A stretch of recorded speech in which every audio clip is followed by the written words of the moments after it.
ढेंकानाल लोकसभा आसन हातेबा लक्ष्य कांग्रेस एथर veteran KP Singhdeo को मैदान को उतारी दल 6 थर सांसद केपी सिंहदेव को धरी 19 निर्वाचन बैतरणी पार होगा लक्ष्य रखी कांग्रेस। अधिक आलोचना करिसेंती Kalinga TV senior reporter Pritikanta Nayak. आम सहित अच्छा वरिष्ठ कांग्रेस नेता तथा ब्रिगेडियर केपी सिंहदेव। प्रथमे आपठू जानिबी आपण 2009 रे प्रत्यक्ष निर्वाचन लड़िले ना, 2014 लड़िले ना, एबे 2019 रे लड़ुचंती। आ भितर अनेक परिवर्तन आपण सहित जे प्रतिद्वंदी आगुरु थिले सी एबे बिजु जनता दल कथा जदि कहबी तथागत शतपथी सी वर्तमान आपण प्रतिद्वंदी नांती, तांको बदले नुआ मुआ आसीचंती। एमएलए कथा जदि देखिबा ढेंकानाल लोकसभा संसदीय क्षेत्र अनेक जगार नुआ मुह देखा मिलूँ। तो एभली स्थिति रे आपण ये निर्वाचन केते चैलेंज हम?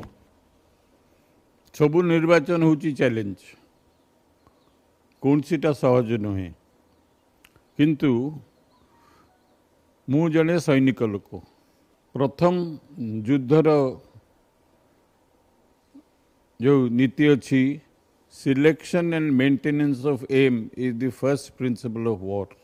मुझे जाना चाहूँगी विस्तार भाव में आपड़ संघर्ष करवा से फील्ड आ वर्तमान देखा ये जो भोट राजनीति होची, ये भोट राजनीति आ भितर बहुत किसी बदली बोली कहुच्छी। सोशल मीडिया जुग आसी यंग मास आसी, तो ये स्थित में देखा कांग्रेस जो भोट बैंक थिला ता भितर या भितर ये जो दुईटा टर्म कथा जदि आम कह 2009 कथा कहतु 2014 कथा कहतु, कांग्रेस जो भोट बैंक थिला सी कहुच्छी स्वीप होती अलग दुई दल को। तो ये केते चैलेंज हम एथर आपन निर्वाचन?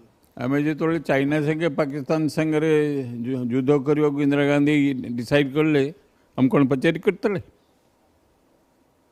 हुकुम है आम गलु चाइना विरुद्ध आम परास्त हेलु, पाकिस्तान को 2 खंड करदेलु। भारत रो इतिहास रे 5000 वर्ष संस्कृति रे गोटे युद्ध आम जीतिचु, इंडो पाकिस्तान वॉर 71 मसीह। आज से पाकिस्तान और बांग्लादेश से जितेबले कौन सी चैलेंज आसो शेष निश्वास पर्यंत आम लड़ू। जो कांग्रेस भवन जो टिकेट कसरत चली आपन भी जाइए से समय आपन जदिओ किसी कही नथिले से बाबद रे, किंतु चर्चा हला जे आपनकर इच्छा नहीं लड़ाई एमती गणमाध्यम चर्चा हला, किंतु परवर्ती समय आपन ना टिकेट रे आसिला। आपन टेलीविजन रे देखिल जे केपी सिंहदेव ढेंकानाल मो पेटा बेदरकार एपर्यंत कार्य संग कथा ही मत आदेश आसी मोर जहाँ निर्वाचन कर कथा से कार्यक्रम करुच्ची। भोटर जो स्पेल करिया कथा कुआड़ को मत अच्छी भोटर को आपन बारिले कि 6 थर पठे इच्छा से देवे से होउचंती मुख्य विचारपति ना आपण ना मु। ये जो निर्वाचन होउची कहार पला भारी बोली आपण भाबुचंती? कांग्रेस रो आधार कौन? कांग्रेस रो आधार कौन? पार्लियामेंट में ठिया होउची, पार्लियामेंट और देश कथा मु चिंता करुच्ची,